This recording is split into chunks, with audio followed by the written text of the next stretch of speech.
Hello. I just assumed I'm leading this. I don't know if you want to take charge for this, Kirklin, but I Nope, just okay. I do Yeah, not. we're in it. I'm We're only a here. passenger. We're here for episode 9 of spoilers for Andor. This is going to be a good time. I am one of your hosts, my private box, Taylor Field, and I'm joined by.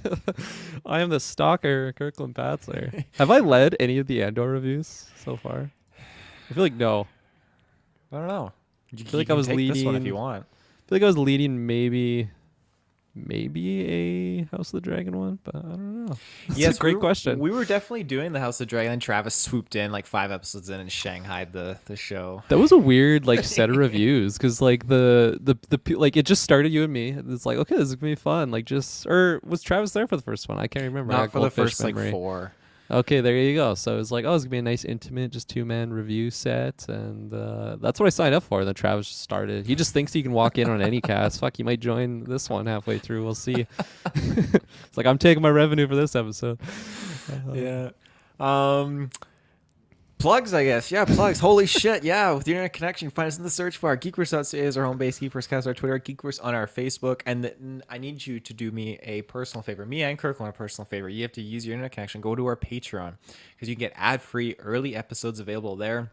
While you're on the Patreon, you're gonna find a plethora of other exclusive content. Like it's great. You're gonna get. I think we just had our Gauntlet, not review episode, but it was like our kind of like overview, closing thoughts to everything we've done in the Gauntlet so far over all the seasons. That's just dropped on our Patreon, so you're getting a whole bunch of cool backstory content as well. Additionally, these people are legendary. They are like top tier, fantastic fans. Like you guys are all fantastic people, but I need you just to like drop your shades and just nod down to these folks. Aaron Braden, April Darkness, Smalley Biggs, Joshua Wright, our Patreon producers. You guys just make the world go round. Thank you so much for everything you do. You guys are legendary. And then on top of all that, one more website you need to go to is manscaped.com. You're going to get a code for GVPOD. This is 20% off. You're going to get free shipping included. Holy shit. This is the fucking bee's knees, the rock socks. It's everything you could want. Go check it out. Yeah. I Did I never miss thought of the anything? Rock wearing socks. I feel like I feel like he must wear socks, but I don't think I've ever seen the Rock in socks. I've only ever seen like calf up photos of him. Maybe this is like a weird theory. He strikes out me there. as a sock sandals combo kind of guy. If he did Yeah, wear socks, I respect but it. Gotta keep yeah. those toes warm. Keep the But, toes warms, yeah. Speaking yeah. of rocks and socks, this weekend, help us raise $3,500 towards BC Children's Hospital, November 5th, starting at 9 a.m., our 6th annual 24-hour extra live stream. I am reading that like it's a teleprompter. And yeah, I know, super, super exciting time. We got so many things planned. We got events. We've got Lord of the Rings Monopoly. We got trivia battles, the largest trivia battle ever assembled. It's going to be basically like the end of Endgame with those portals opening up with all of the different Zoom. I don't know if we're doing Zoom, but cheap plug for Zoom, I guess. All the Zoom cameras coming in of all the different members. Travis has been working day in and night, day in, day out. I don't know how that saying goes, but yeah, no, he's been busting his ass off promoting that and just getting people all together. And make sure to go check that out at any point within the 24-hour time period. You know how crazy we get in those 3 a.m. slots, all the different weird slots, but yeah, it's all gonna be fun and games and raising money for BC Children's Hospital, which is a great cause. All the money goes to families and sick children, all that stuff. All the people that really, really need it. So again, if you're able to donate, fantastic. If you're not able to donate, just spread the link. You know, there's some people out there with $5 on their dresser. It's probably been there since 1992. Take that $5 and donate it. Might have been. Inflation. That might be $10 now. I don't think it inflates like on their dresser or anything like that. I'll have to check my $5 bill on my dresser, see if that's happened. But no, go check that out. And I just jumped in on the plug. I was so excited to share that one. Smooth. And it just makes me laugh every time I see the link on there. It's like a URL, URL link that nobody would be able to click, even if they're like a video viewer or anything like that. And I'm pretty sure that's the old link anyways, but it's good to have that in there. But Taylor Field. What are we talking about today? I changed. Oh, I you pulled a changed. link because no, you can't even copy and paste it. Like no one's gonna like. That's the read joke. That's why I kept it in there. It's Well, just that's why like you so kept it much in. extra text in there. I'm not mad that you took it out. It's just I never like went through the effort of doing that. But Oh, that's crazy. Yeah. You were segueing there, and I cut you off. Our non-spoiler thoughts of Andor first for this episode. This was like juicy. This was just juice and juicy. Big juice. I was not expecting, like, obviously if you've seen last week's episode, you know that we're in the prison and we have other kind of stuff going on in the around the universe right now at the galaxy. So it's great because we're getting things set up that I wasn't expecting in this show, where we were diving into one plot that I thought was going to be the main narrative, and it's just kind of branched off into another cinematic experience that's kind of been thrown into this story, and it's just adding all these different debacles that I'm just super, super enjoying. We get to see some new character connections form here that we didn't know of before, which is very cool because we can see new motives and new struggles that are going to be arising here because of these characters having prior connections, and now familiar characters having these new connections with familiar characters, which are not new connections for them, but obviously new for us as the viewer indulging in this show. So very, very fantastic how they're doing that. And yeah, things are just really escalating, I would say. Andy Serkis is always he's fantastic. I really, really liked him in this episode. Felt like Cassian Andor kind of took like a little bit of a back seat this episode. While he was still prominently in it, we can see like the story pushing forward with him, with what his goals are. Yeah, it just felt like things were very much kind of low key, and like I said, escalation, shit hits the fan, and we're getting to that point where it's getting good. We can feel the finale kind of creeping in because it's 12 episodes, I believe it was, right, for season 1. So this was episode 9. We've only got like three more to go. Yeah. So what do you think, Kirklin? Bonkers. Yeah. I definitely have a lot of questions for you. You're mentioning all these connecting the dots and stuff like that, and there's some names dropped in there. And again, some of the names, I'm like, I feel like I've heard that name before, but I just can't pull it from my memory bank to like pin it. But I'm like, I know a guy for that, and luckily I'll be talking to him later today. So all those questions will obviously be asked, I guess, in the in the spoiler section. So I'm excited to talk to you about that. But overall, again, just another fantastic episode. Every week, man, I'm loving the show so much, and I feel like I'm watching this and I'm like, I understand why Taylor rates Rogue One so highly. Like, some people don't. I feel like I used to not, but now it's fantastic. I was sick this last weekend. Great opportunity to just watch a bunch of movies and stuff. I threw on Rogue One. Just had such a great time. I feel like I enjoyed it the most that I've ever have, even more so than like that initial viewing, just because like watching this show and stuff and getting into this like Cloak and Dagger early rebellion stuff, just so fun. And I'm loving this. I'm loving this era, and just some of the things that the show is tackling. I feel like there's not necessarily like time for like, let's say, like a big Star Wars movie to tackle some of the things that they're talking about, but like to have it in a show like this, it's so perfectly placed, and it's like more world building on a product that like Star Wars has been around since like the 70s, and still there's just new things that they're talking about that I'm like, I never thought of X situation handling, like the way that the Empire would handle this. I never really thought about it that much, and it totally makes sense, and it's terrifying. And a lot of like cool things like that have come out of the show for me. I think just like that fear factor that the Empire is bringing, I'm feeling it, and it, like, yeah, like I'm feeling it heavily, and there's not even like Sheev Palpatine doing Force lightning at me or anything like that. Like it's scary, just the control that the ISB and the Empire has over the galaxy, and it's just such a fun show to watch. I'm loving the runtime too. Again, it's nothing new every week, is pretty much the same runtime, but I think it's just paced perfectly for like the hour slot. I guess it's more like 40 something minutes if you don't include credits, but still, I think it's such a great, just time frame to cover what's going on in each episode.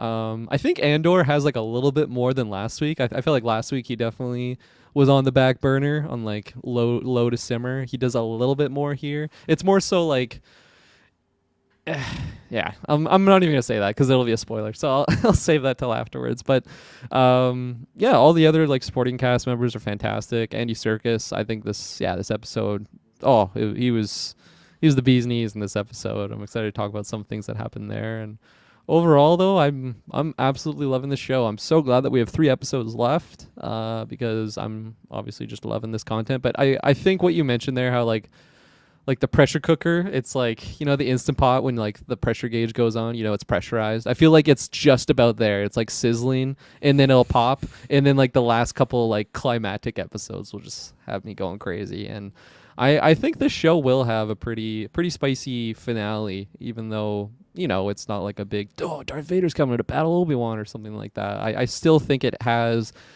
enough ingredients in there to make the finale, and just not even necessarily the finale, just like the last couple episodes just really pop for me. And yeah, I'm excited to talk about our creepy thin man. Oh, I feel like they really leaned into a certain category for him, which I personally liked because I see this character as just a joke, and I feel like they're just leaning into that category. I'm like, oh my god, like this is so funny. Like, is this really happening right now? And yeah, just some other connections that were nice to get answered in this episode. But I'm gonna stop fluffing about and, you know, dance around the answer. I think we can just get right into spoilers. This is a fantastic episode. All right, well, we're gonna take a quick first ad break, and then we'll get back into spoilers. So we'll be right back. And we're back. So, final warning: if you haven't seen this episode, go watch it and come back and talk all the deets with us, because we're getting into spoilers. 3, 2, 1. So, where do you want to start, Kirklin? I'll just quickly finish my thoughts on the Andor thing, because it's not really like a big spoiler. I felt weird mentioning it in the non-spoiler section, which is like, I felt like Andor's behavior in this episode is what I would have expected from last week's episode rather, because I feel like so many times, especially in a Disney Plus show like this, he'll get like thrown into a situation like the prison, and it's like, okay, he's gonna escape by the end of the episode. And they didn't have that at all. We had like a month-long time skip, just 30 days of just him working, and like you don't really see him trying to get out or like talking to people and like getting more information. Like you didn't get any of that really in last week's episode. And then in this episode, right from the get-go, he's like basically what's it called? Escape from I want to say Azkaban, but it's not Azkaban. Alcatraz. There you go. The real Azkaban. It was like an escape from Alcatraz situation where he has like a knife or something hidden like in the wall, and just every day he goes in there and like chips away at it a little bit. He has like just some things planned on like how he's going to escape, and that was really fun to see. And again, that's where I think like he is less in the background than last week, because last week it was just, he's just like a good soldier. He's eating his meals every day. He's working hard, trying to get the fastest times or whatever on getting whatever the hell they're making out there. And I like that was spaced out of 2 episodes. Like I mentioned earlier, like I'm loving the pacing of this show. It just feels like he's actually been there for a long time, where I felt like if we would have had this like escape stuff last week's episode, it would have just been like, at the end of the show, you know, after the first season, I would have probably completely forgot about the prison sequence, because he was just there for such a short amount of time. I'm not sure if you feel the same way about. I just had to get those thoughts out before I forgot about them. No, I feel the same way. This is something that I was kind of alluding to in the non-spoilers portion, where yes, we have what started off with this escalation and this general narrative of, hey, we're going to get this heist, a space heist in Star Wars. It's going to be great. And that's not all we're limited to. We get the space heist, and now we get the jailbreak as well. It just feels like 2 separate film plots in one series, and I love it. And getting more of a focus in this prison sequence, like, yes, the set pieces are reoccurring. It's nothing grand, but that doesn't matter, because we're getting such rich story here from these characters and what's involved with this. Like, knowing that they just literally fried a whole sector, like that's nuts. And just like, again, the escalation, you're trying to figure out, okay, what's going on? Like, is the facility breaking off? There's a power outage, and like the people are just fucking miming it out on the windows. Yeah. Yeah. And then you have a character like Andy Serkis, where this is why I was mentioning, like, I feel like he just got such a moment to shine, because he's so like indoctrined in like this idea of like, you just work hard, you got to go home, it's completely fine. Like, I only have 200 shifts left. Like, he is like on his way out. And then here he had such an eye-opening moment of like this is like conspiracy theory type thing, where someone was supposed to get out and they didn't get out. They just got thrown on another floor. Someone found out and they just fried the entire floor. And again, just showing what a great actor he is. Like, he was showing that internal like battle without saying any, like, well, he was saying a couple things, but mostly it was just like in his facial reactions and just like the anger, the confusion, like the betrayal, sadness, all that stuff that was shown on his face. And that's where it was like, oh, okay, like this is getting real. This character, I think, is going to be probably listening to Andor a little bit more on like, like this isn't a perfect system. Like we got to get out of this, right? And yeah, it was that was a great reveal, because again, just with the hand, what's it called, sign language, there you go, of like through the windows and stuff, and it's just like, what is really going on? I'm not sure if I'm gonna find out this episode. And then you have that big reveal, and just his reaction was just so gripping. It like brought me to chills, even just like, holy shit, like this is like a psychological experiment type movie within a Star Wars like universe already, and I'm digging it. I'm loving it. It's awesome. Mm-hmm. It absolutely is. Just getting that realization of just, yeah, they recycled a prisoner, just like through his prison sentence extended, put him on another floor because they know the floors don't talk to each other. It's like, oh, that's just a new level for the Empire I didn't know about, and now they did that. It's just brutal, just fucking brutal. Yeah, no, absolutely. And I mean, we haven't even seen the prison escape sequence yet. I'm assuming that'll be next week's episode. So that's 3 episode spread of being in this prison area, and I definitely think them making that choice to have it over at least 3 episodes, it really makes it feel like it's a serious consequence that Andor is going through right now. Like it's not just like a quick pit stop and then he goes off on his ventures and he's never really changed by it. Like, I don't know, like we weren't there for super long time, but like we know he's been there for at least a month, and he's grown close to at least some of the co-workers or other prisoners, whatever the hell you'd call them, and to have that like loss of that other character he's just been working with for like over a month, it really hit for him, but it mostly hit for Andy Serkis's character, and that was, again, I loved Andy Serkis in this. And I don't know. He probably still isn't making it out of the show. He's gonna have some heroic sacrifice when they're leaving or whatnot. I feel bad for the guy just because, again, like he's been a good foot soldier, and now he's just betrayed by the whole system. And yeah, he's pissed off. He's pissed off by the end of this show. Yeah, he really like is. Gollum. Oh, yeah, him just having that whole moment with Andor. Andor's just pushing it like, how many guards on each floor? Just keeps like shilling it out to him, and he's just like puts his plate away, tries to go to sleep, ignores him. Like, I love that because, yeah, you see the dedication to this cause, even though it's super fraudulent. But when that flips and they're walking away from the dead body down the hallway, and Andor's like, how many soldiers on each floor? And he just immediately responds like 12. I just like, you can feel the atmosphere change when he says that. Yeah. It's so fantastic. And I wasn't sure what we were gonna get with Andy Serkis. It was just a lighthearted cameo of him being a fellow prison mate leading the charge, right. But getting more of this development with him in here and really getting to see him really deliver this acting performance is great. Like, he was fantastic as Snoke, don't get me wrong, but seeing him in this light is just great. He's fantastic. I love it. So yeah, top tier. Yeah. I don't think I have really anything else to say on the prison thing, like sequence, other than just Olaf. I feel like if I was in that situation, again, call me heartless or whatnot, but like I probably wouldn't like look out for this guy. It's just like another prisoner. He's like on death's door already. And again, it like worked out okay for Andor, but like, what happens if you're like helping this guy and you're not in like formation or whatever the hell they call it, and you just get like completely zapped because you're just trying to help this guy who's got like he's got like signs of dementia. He was forgetting what the hell he was doing. He's slowing down the crew. And again, it's probably showing what nice of a guy him and like his crew are looking out for him, but it's like, fuck, just let the guy fall there. But I don't know. Maybe it's a super heartless thing for me to say, but what would you do in that situation? You're probably helping the guy. Who am I saying? I'm helping. You're I know I'm honorable, helping. Yeah. You are a Jedi deep down. I'm gonna get fucking electrocuted trying to help him, because yeah, like I wasn't expecting it to be so. I'd be the guy electrocuting him. Jesus Christ.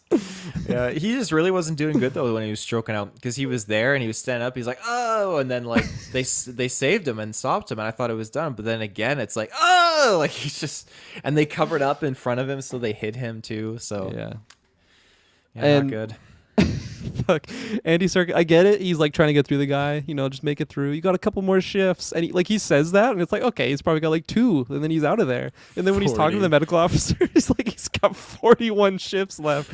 I'm like, okay, that is not a short enough amount of time. This guy is not making it to 41. I don't care if they give him robo legs. He's not making it. But, that's another thing too. Like if you get sick or you get hurt, like the medical guy is not there to help you get better. He's there to inject you and kill you. So. Yeah. I was surprised that they even had some sort of medical guy. And then, of course, I was, it made sense when all he does is really just put him to sleep peacefully. I guess that's good, if he was already in pain and all that. But yeah, I was shocked. I'm like, they actually have a medical guy for this dude that's already on death's door? Nope. Who is a prisoner. Who is a prisoner, yeah. Not wearing the fancy boots. Yeah. I think that's all I got on the prison too. Yeah. Where do you want to go next? Ooh. Oh. I'm going to ask you a question about Davo. I think that was his name. That was one of the names that Tay Caldra or Tay was Colma. That his name? Tay Colma or Colmat. Mon's grade school mate who they might have snogged once or twice in the past, according to her husband.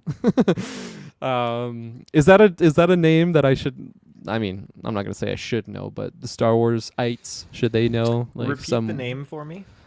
Well, fuck, I don't. I know it's Davo because my subtitles were working at that point. At first I thought it was Davos or something, but then I'm like, where do I know that from? But I think that's a character from like the Old Republic game, Knights of the Old Republic. I think he was like a mob character, and I'm like, okay, well that's happened thousands of years before this, so I know it's not that guy. I was curious if it was like a Rebels guy. It just seemed like he had quite the reputation. He was kind of a bit of a, I don't know, criminal or someone like that. And Davos Skalden. Yeah. Now seems like we'll meet him next week, possibly. The name is not familiar to me. But it's weird because like the name seems to be associated with like the darker side of the rebellion. So while you speak to it, I'm just gonna take a quick like peruse. I mean, I don't have much to speak on. I was mostly just like, Taylor, who the fuck is this guy and why should I care? But I mean, it sounds like we're gonna meet him pretty soon if Tay Colma thinks that he can be at least of some benefit to Mon, and unfortunately, I don't know what other words to throw in there. I was just curious if he was anyone of note, which he doesn't sound like he is. It does no. It just seems like he's a co-conspirator, a wealthy criminal. So they're just bringing him in just so he can help, I guess, launder the money. Calculate the books, that sort of stuff. So. Mon's like especially, I'm never going to forget her name now, Genevieve, after last week's.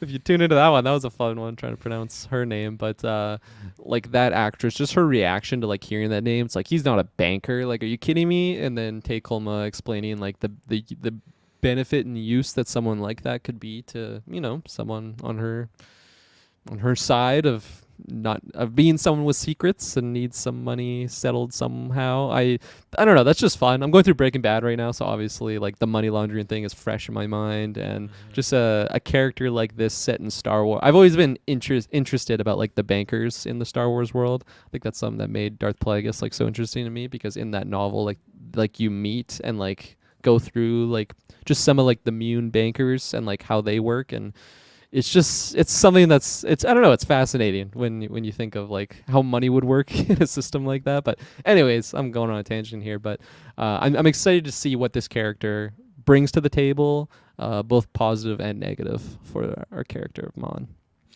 Yeah, she keeps delivering, and this is when we get to learn that Vel is her cousin. And that was a great reveal. Yeah, great reveal. Interesting dynamics there. I honestly was suspecting like, okay, is Vel just posing as her cousin, because it's the way they set it up? But no, yeah, she's in there, and her niece is all giddy about the dress, and her niece is still being very rude to her mom, Mon Mothma. Like, my dad lets me do anything.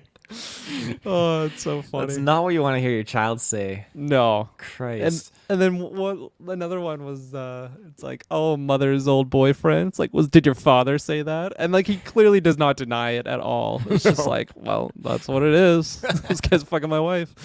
Yeah, but with the Vel reveal, I thought that was awesome, because when it was hinted was it last week or the week prior, where it was like not all of us could be rich, rich spoiled brats or whatever that just run away, and it was kind of implied that it was. Is it Vel or Val? I can't even remember now. I think it's Vel, Vel. Vel.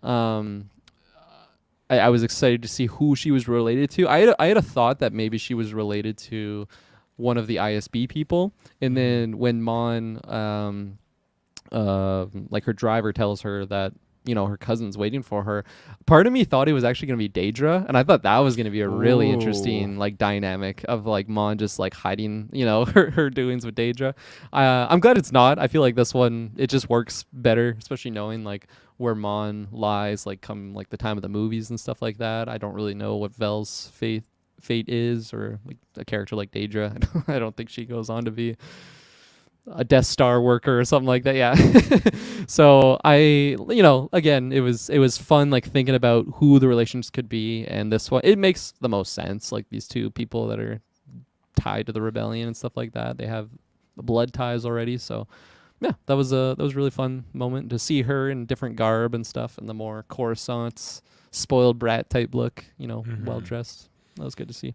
Yeah, both their personalities just leading this charge towards, supporting the rebellion and being this igniting flame. I like it because you get to see that political side. You get to see like the boots on the ground side of just getting your hands dirty. So very cool comparisons, and just all around, just very cool that they're related. I really like that that component a lot.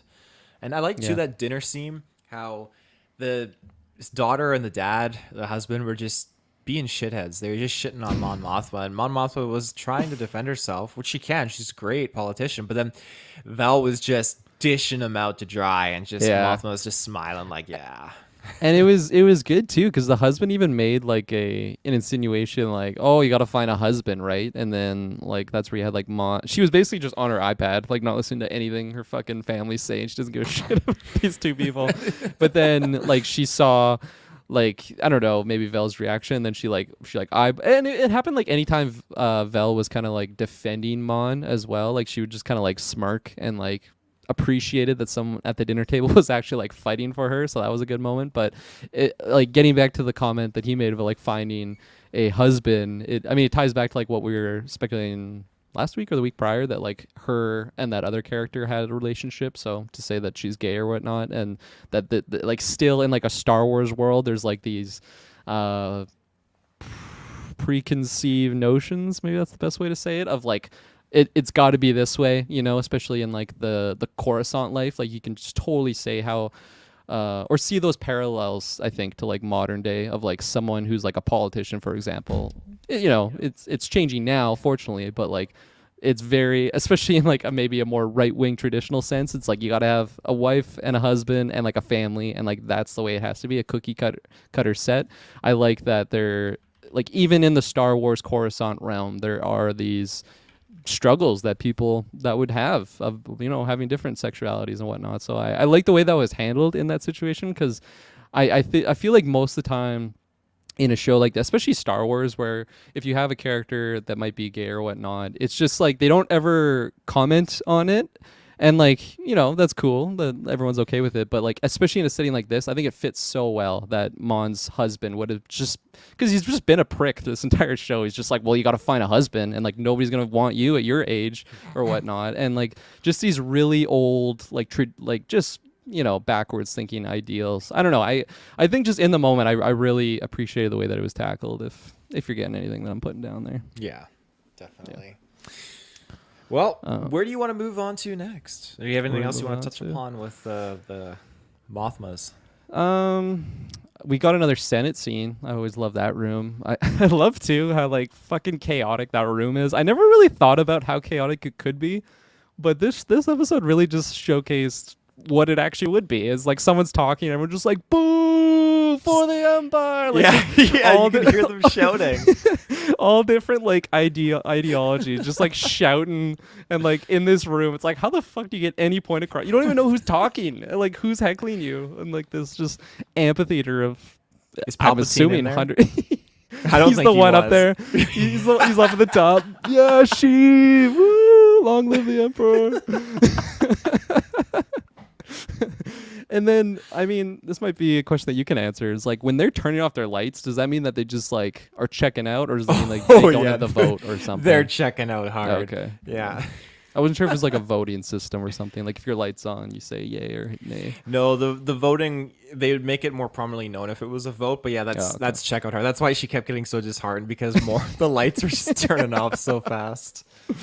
Yeah, and again, she's just fighting losing battles in the Senate. I feel like she's done that for probably, I mean, definitely since the Empire has taken over, but probably the majority of her career even before that, right? Of just, that's the life of a politician. You're just like, oh yeah, 1 step forward, 3 steps backwards. It must seem like you see her in the Clone Wars making pitches and plays and all that kind of stuff, but she's always faced with tribulations because the Imperial Senate is one thing, because I'm assuming Palpatine was not in that center podium, and you're just dealing with the other senators, so nothing's getting done. It's just all out like ideals and perspectives clashing. But exactly, exactly. And then when you look at the Republic Senate, you're dealing with Palpatine, like the Chancellor. He is in there. He's in the middle of this special session of Congress, and you're stuck between a rock and a hard place, because in the Republic Senate you're dealing with Sheev, who's just shutting you down, and he's directly just like putting a wall in front of you, or you're in the Imperial Senate where Sheev is in one of the podiums off to the side doing the heckling. Like you can't win. Yeah, no, that's rough. That's where you got to tune a rebellion, and you gotta be safe out there. You're gonna get Dr. Gorst. That was his name. Maybe we'll transition there, actually. There we go. Let's do it. Yeah, Dr. Gorst. I love that name, first of all. It's reference. I mean, it's not like it's an Easter egg for it, but there's a character in, I love my Warhammer series, and there's a character there named Helman Gorst, and he's like a vampire. And as soon as I heard the name Dr. Gorst, I was like, oh, this is going to be a bad guy. Like, it's just such a bad guy name. And he doesn't come off like a just straight up bad guy, but definitely quirky and like psychotic, I think. And I liked that whole interrogation scene. This was like, in particular, the way that Dr. Gorst was explaining like the torture that they're going to be using, and how they just like genocide that one planet, and how they took like the cry of them dying.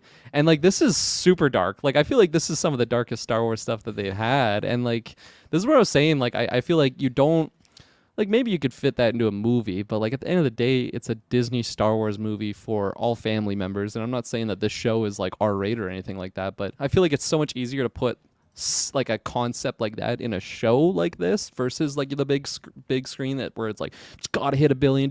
It's got to be appropriate for everyone. Whereas something like this, it was like, holy fuck, like that's really dark. Especially when he's talking about, it was like a youth or something like that. Again, the children. Like the children screaming, and like that is like their torture method. And I was like, holy fuck, like that is terrifying. Like, I'm getting chills just thinking about it right now. And then I think one of my favorite parts about that is the fact that they didn't try and like hit us with what Bix was going through. Like, they kept it secret, and there's so much power in doing that, where like it just goes to nothing and you just have her reacting, because one, you get to just see the actress like perform and like, act what that could be like, and just she is relaying the terror to us, the viewer, not like we are hearing it and being like, oh, it's a terrible noise.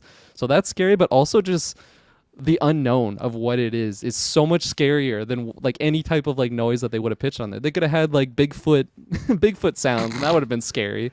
But just the fact that they didn't have anything, it's like, what could that be? And I just think that's so terrifying. Because I was sick this week, I watched Dune as well. It's a similar thing to like what Paul could have been feeling. Like, I'll never know what he's feeling in that box, and that's the scariest thing about it, is this unknown. So I know I said a lot there about the whole torture sequence and Dr. Gorst and all that stuff, but what do you have to say about what I said?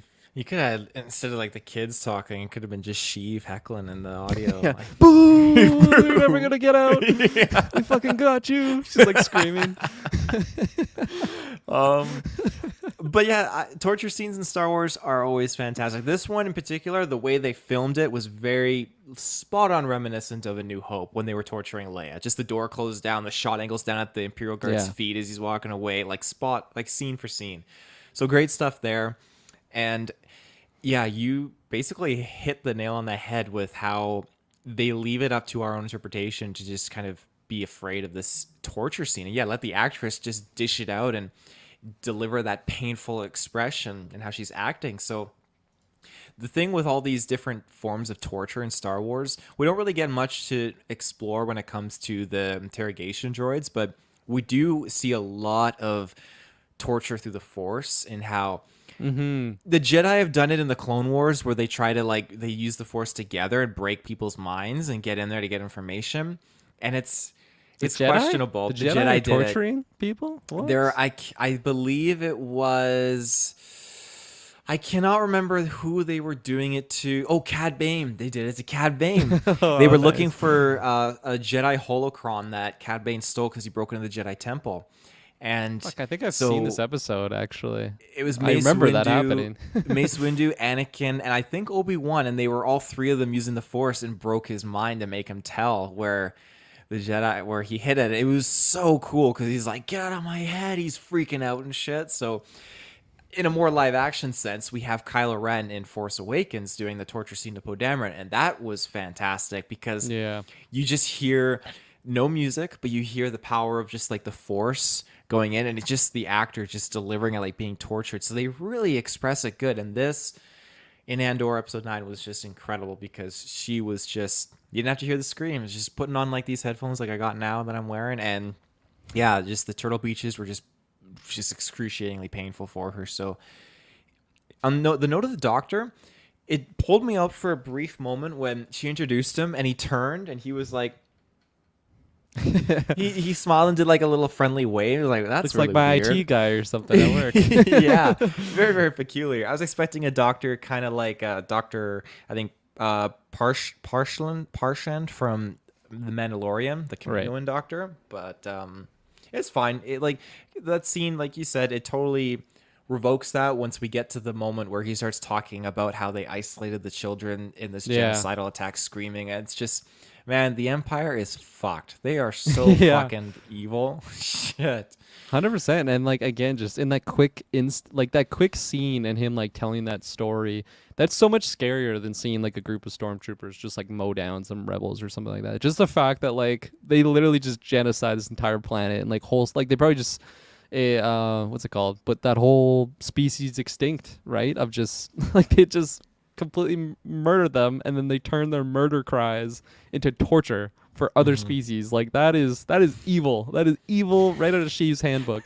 So yeah, it's terrifying, but fuck, I love it for entertainment wise. And again, like I love stuff like that because I just feel like, especially in like the Disney Star Wars era, I don't know, this might sound really weird, but like I don't know, it just it's there's stakes, but it's just like, oh, it's Star Wars crime and Star Wars, fighting and stuff like that. And people get murdered or whatnot, but just to like hear something like that, it's like, holy fuck, like this is some like cartel type torture thing, and it's just like, oh, this is like, holy fuck, this is heavy. So I really appreciated the way that scene was done, and just puts the Empire in an even darker shade hearing stories like that, right? And like boasting about it. Like it's not like, oh, that terrible thing that we did. It's just like, yeah, this is what we did. We fucking did it. We fucking did it. And the more you hear it, the more damage you're gonna get to your brain or whatnot. Like that line too that Daedra gave, that was just ugh. Yeah, poor Bix. Poor Bix indeed.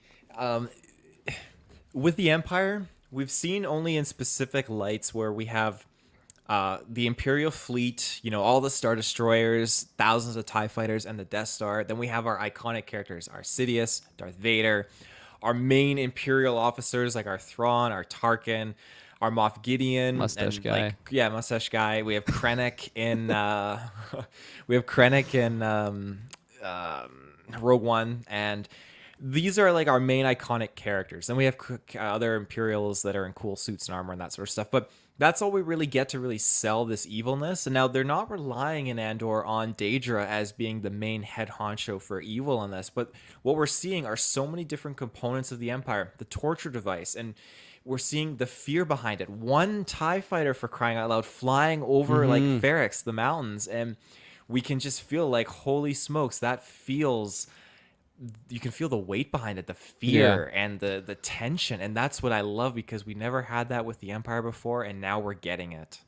And everything you just said right there, I think is I think that's what's like really like shining through for me through like watching this show. And it's the same sort of thing of having it's a good thing Travis isn't here because I'm gonna bring up Rogue One, but like the Darth Vader scene at the end of Rogue One, where it's like, hey, this is a character that I've seen across all different walks of Star Wars. You know, I've seen him as Little Annie, I've seen him everywhere. But just in that one instance, like having this one character with a lightsaber facing down all these like very capable like rebellion like soldiers or whatnot, it's just like, holy fuck, like no, they're not capable. Like this guy is on a whole nother level than everyone, and it's just such a. I feel like it's all kind of relative, you know, like when you get into like Attack of the Clones or something, where it's just like you see so many lightsabers everywhere. Like it doesn't have the same effect that it has of something that's just so few and far between, maybe. And you know, all the examples that you listed with like the TIE fighters and everything like that, and just seeing them like on ground level, it's like, holy fuck, this is actually terrifying when I'm not like in the cockpit with Obi-Wan and R2 and they're just like taking down these you know, whatever the enemies are. So I'm huge golden star on the show for all that stuff that they're tackling, and just the stakes feel very very very high. And, I think that's where this show like this is really thriving, because as a TV show, it can take these cinematic wonders and just, like you said, ground level, you can just really look at it and be like, holy shit, this is intense. Whereas when you watch it on the big screen, when you watch the cinematic all out battles and stuff, well, it's very grand and it's like a spectacle, but it's so cinematic. And I'm not sure if I'm making sense of what I'm getting at, but like it's so cinematically like, wow, it's at the same time a negative, because you see it as like, oh yeah, it's so grand, it's all that jazz and everything like that, but it takes away from the character is maybe no the distinguished identity behind these things, where when you look at the Empire, as I said earlier, it's the fleet, it's the Death Star, the ships, everything like that. You don't feel the actual power and the weight behind that. But right. now I'm just reiterating what I said before with that one TIE fighter. It's in a TV show sense, where it's just this much more scaled down with escalated high points of a heist or something like that, and it's progressively going up and down like a chart. You can feel that weight a lot more than you would in a cinematic experience, where the whole thing is heavy. In the show, it's got lows and highs, and those highs feel very heavy compared to a cinematic experience, if that makes sense. That makes sense. Beautiful said. Cool. And with that, we're going to go to our next ad break, and then we'll be right back. Now we're back. So, again, beautifully said, Taylor. How did we even get on that topic? I'm totally at a loss. I don't know. Well, what do you want to talk about next? I'm down to get more into like the Daedra stuff. Yes, please. Yes, that's some of my favorite stuff in the show. I fucking love the show so much, but the ISB stuff is very fascinating to me. So, yeah, she's just proven to be a force to be reckoned with. She doesn't have that guy that was kind of like a thorn in her side anymore, kind of kicking around. Do we know what happened to that guy, or is it just I don't know? Maybe he got fried on level 2 at this point. I don't know. They didn't let me out. They just put me on another floor. But yeah, like she's just fantastic. I love her eagerness and go get her kind of attitude, because yeah, after the whole torture scene with Bix, she's back on Coruscant. She's talking with the head honchos, and they caught a rebel freighter, and they're just trying to figure out how to get more information, how to handle this. And so they stage a plan where they're going to make the ship look like it's floating adrift into a lane of high travel, like high frequent space lane or whatever like that. And so they're going to leave the rebel dead on board, make it look like the Imperials were not involved, and just keep their eyes on it. And so this was her idea, and she's super gung-ho at this meeting, and she runs off with it after she gets the green light. And the other two goons are just sitting there, and they have their orders, but they're waiting dick in their hands. Yeah, basically waiting for something. Yeah, exactly. So she's just got this spirit. And there was a very, very cool thing that the actress had said in an interview, and I tried to find the article again, but I wasn't able to locate it in time for this review. But she was talking about how the character Daedra is a force to be reckoned with as this ISB officer, but more so than that, it's just a person who you root for her, but at the end of the day, you have to remember, like, she is a villain, and she's overcoming these challenges, but she's an Imperial. Imperials, no matter where they are, in the military political standings. They want more power, and that's what Daedra wants. She wants more power, and she's jumping ahead and ahead and ahead to try and get more of that power. And the actress said it in such a great way that, you know, power is at the end of the day, like if you're a man or a woman, and Daedra is a woman in this world where it's hard for a woman to excel in the Empire, but it comes down to power, and she wants power, and power can corrupt no matter who you are. If you are a man or a woman, aliens, all that kind of stuff in the Empire, like you're gonna get corrupted by that. Maybe I shouldn't say aliens because I don't feel Thrawn gets corrupted by that. I'm gonna keep my boy. I'm biased, so keep my boy pure over there. But yeah, I loved how the actress spoke about Daedra. Absolutely. It just blew my mind because I was pulled her up on IMDb. She actually is the voice of Yennefer in The Witcher 3, which it like No shit. I feel like I didn't like realize that, but now that I know that, I just like hear Yennefer's voice in like the lines that she obviously, you know, she's portraying a different character, but still. Shouts out to you, Denise, from Ireland, like Genevieve as well. But yeah, I mean, this is a character that when she was introduced, it's just like, okay, another Imperial officer, whatever. I don't really care about this person. And throughout the show, she's never really like shown redeeming qualities for like being a good person. Maybe it's more so it's just like I'm fascinated by the way that she's tackling these situations. And again, like you know, if I'm just a neutral party, like peering into the world of like the Empire and the rebellions and all that stuff, you know, take my morals out of it. I'm just interested by this like dog eat dog world that goes on in the Empire. I feel like that's why I'm just so fascinated by like the Sith and the dark side, and just like it's literally just the strongest survive, and it at the end of the day it doesn't really matter. And I think even these officers are like they're pretty much showcasing that, where it's just like it doesn't matter if you backstab everyone, like you'll probably be honored for that because you had the craftiness to like outwit them and like think of way. And like she's already been showcased for that by the Grand Maester guy. I always forget his name, but Major Partagaz, there you go. I hope that's him. But yeah, so I think that's something that I've just been so fascinated by this character. But as you just mentioned, like I almost have to like remind myself of being like, oh no, she's the bad guy. But you know, I don't even have to remind myself because there's a scene where she's torturing like someone and just completely fine with it. And just the way that she talks about like handling different situations, like, oh, she is rotten to the core. But just such an interesting person to have on camera. And again, another huge credit to the show for having a character like that just has me so intrigued. And you know, I'm dipping my toes a little bit more in this politicking of the Empire, and thank God I have you as my resource for like the ISB stuff and all that stuff, because it is really fascinating. And you know, I definitely got to get into the Thrawn series at some point in time. Right now, my books are school books, but then once that's done, I'll be able to jump back into the fantasy realm and sci-fi realm and all that stuff. But yeah, I'm loving Daedra, and I don't know. I'm very curious how her story kind of ends, because as of right now, I don't know. I'm hoping, and I don't think it'll just be like a quick, like she just gets shot by like one of our heroes, and that's the end of her tale. I think there will be something. As I was saying earlier, I don't think she makes it to the Death Star or anything like that. Like, you know, to be a notable person, because I feel like someone in her position, you either rise to the top or you just fall along the way, and unfortunately it probably will be falling along the way. But I hope it's a little bit more poetic than, like I said, just getting shot or off-screen death or something like that, or no one really knows what happened to her. And I don't think she'll be retiring somewhere. You know, she saw the good side and just switched. I don't see that happening at all. So another character that I'm so interested in, I think, every week to find out what's going on with her and her camp and her evildoers. And now she's getting stalked, so that's another thing to be interested by. She's getting fucking stalked, yeah. Jesus. That's an interesting dynamic that they put here, because it goes from 1 to 100, and I think that's going to be the heavy thing about this review here, is just this guy, yeah, just what he's Imagine doing. coming out of work and you just see this guy basically in tears. I don't know why they made him like so puffy-eyed. Like you look like you'd just been crying for like 20 minutes. It's just like, why the fuck are you here? And yeah.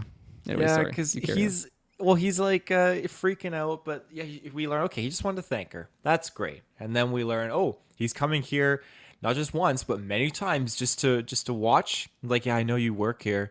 Like, okay, this is not good. Yes, he definitely was. He was not doing good. Were you waiting for me? Did you stalk me? He's like, sometimes I just come here and I hope to run into you. Yeah. He proceeds to grab her arm as she tries to leave. Like, it's just I didn't even see that. Bad. Are you serious? Yeah, he grabs her, grabs her arm, God, and that's when she like looks at him and is like, "I can have you hung for this," or something like that. Like, and he's like, "Holy shit, I'm gonna come." Oh, fuck, that's good. Holy shit. Yeah, he's just. I was not expecting this turn for our character. This was a next level thing, and Jesus. So he got a promotion. He wanted to thank her. That's great. It got really, really awkward, and she just wants to leave. He's confessing his love for her. It seems like at this point, like, I share the same love for the Empire that you do, to make the world and the galaxy pure. And like, this is not how you open up here. Like, he said, "I love being in your presence as well," and that's where it's like, holy fuck, this is weird. This is weird. Yeah. Yeah, he wanted. What else? He said. What else did he say there? I want. It's on the tip of my tongue. Shit. Want to smell your hair. Want to jerk off to your feet. He might as well have said that. Yeah. He wanted to thank her for the job, and yeah, I said, like, I want to be in your presence, and it's gonna bother me. I can't remember it. I think it's something along the lines like, I just want to do whatever I can to like bring down the Andor or something like that, isn't it? Or is there something additional? Yeah, something like that. Yeah, because he just really was expressing his emotion for wanting to help her and just do all this, and yeah, it wasn't flying with her at all. I don't blame her. It's fucking.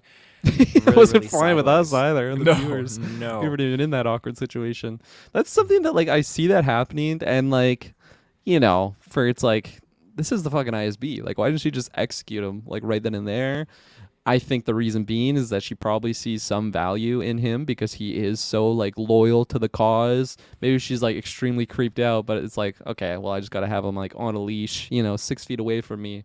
But like he could like, I feel like in that scene, it seemed like he would ride or die for like whatever she said, which is very different than like the way that he reacted in like the early stages of the show. And I'm not saying like his motivation to bring down justice, but like when it came down to it, like he was fucking helpless when he was like facing down the rebels or whatnot. Like he basically wet his pants and like couldn't do absolutely anything.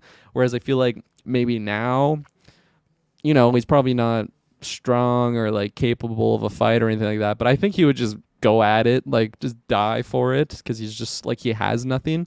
But I don't know. I didn't like this character in the early stages. Now I just see him as an absolute meme, and I think that for that reason is like entertaining, at least, because it's like, what the fuck is gonna go on with this character? He's still living with his mom. Fucking hates her, even though he's just like a leech to her life, it seemed like, and he's like, she's going through his private box. And that's something where it's like he's like talking, and I'm like, this fucking loser here. And again, I'm like doing dishes while I'm watching, and I'm like, next thing you know, he's gonna like get mad because she like went through his room, and then he says it, and I'm like, this is like satire. Like this is something that I would meme about this character, like being pissed off with. He's back at home, his mom's finding his porn collection of all the Twi'leks underneath his bed. He's like, I have ways of knowing that you went in there. It's like, what the fuck does that even mean? Like, what?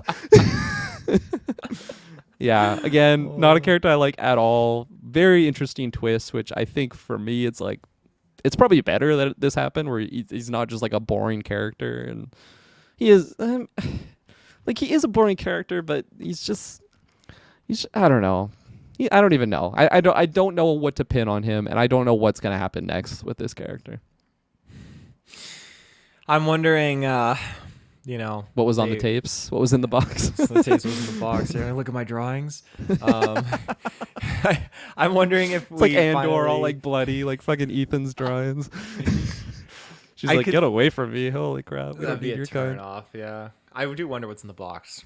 The private box. That's just peculiar. And probably just Andor drawings or something like that. Or her. It's probably like her hair. It probably honestly. is. He seems pretty fucking obsessed. It's like Joe Goldberg situation. It's his U box. He's like teeth in there.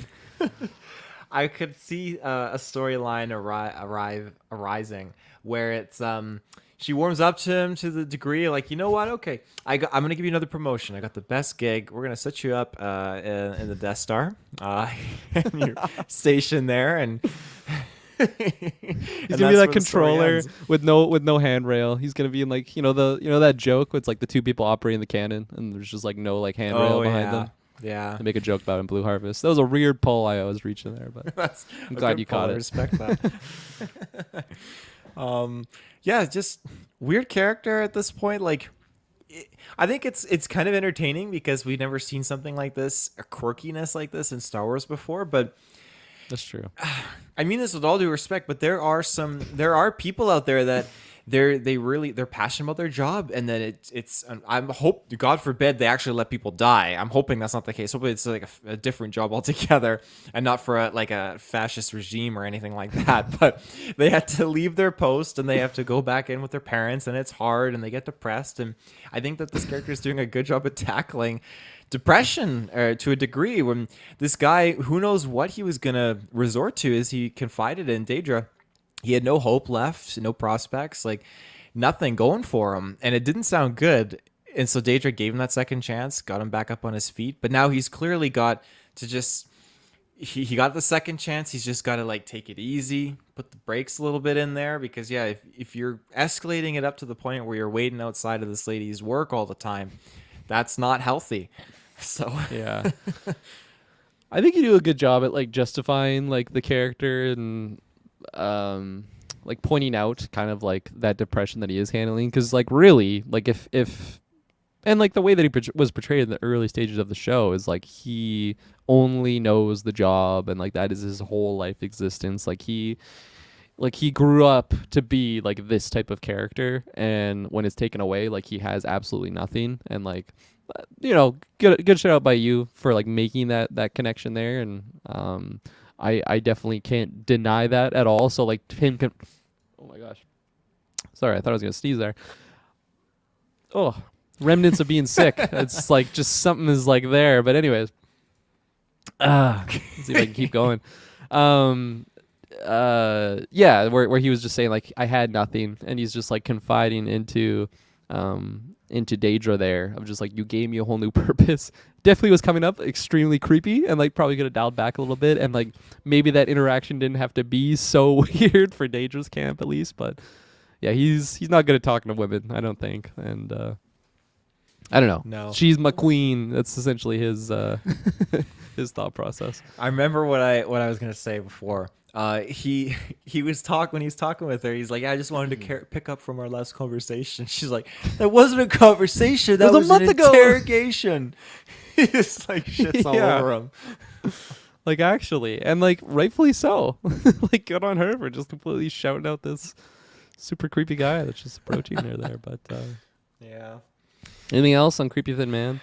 I think that's it. I think that's all I got. I'm curious to see our next step with him, because it's intriguing. Very intriguing. You reminded me of another question that I had for you, which was another name, and that was in reference to the rebellion dude of like, what was it? It was like Kyril or something, like Kyril's boys. Like that's like the group. Again, I'm totally butchering there. I'm probably even saying the name wrong, but whoever is like running like that rebellion type situation of like they found like they capture that one guy. And then they're like, how are we going to handle this situation? We already talked about how Daedra had that like quick plan, but they mentioned the name of the rebellion guy there. And was that someone from, I don't know, Clone Wars, Rebels, anything like that? If it is, that went over my head, unfortunately. Yeah, okay. We'll need someone like S-Bubs to fact check and find it for us. Is S-Bubs deep in the Star Wars? Actually, I don't know. I've never really seen him, at least in my memory, pop off on the Star Wars stuff. Yeah. I don't know. Question for you, S-Bubs. Let us know on our next cast. Yeah, okay. That was just a quick question I had, because whenever I hear a name, I'm like, mental note, ask Taylor what the fuck that is. Hell yeah. Yeah, we had no Skarsgård in this episode. No, he's busy. He's doing something, or he's trying to do something. I don't know what he's doing, but he's doing something for the rebellion cause or whatnot. Yeah, exactly. I don't know. Is there anything else that we haven't covered in this episode? I feel like we've basically hit all the main headers. I think that's pretty much it. Yeah. Yeah, I think it was a juicy episode. Juicy amount. It of was a stuff to juicy dive episode. A into. lot of good laughs on this one. I'm glad I got to pull up the the Adam Sandler gif, or not. It's not even a gif, just the video That was a clip. good poll. Yeah. Yeah. Cool. I don't know.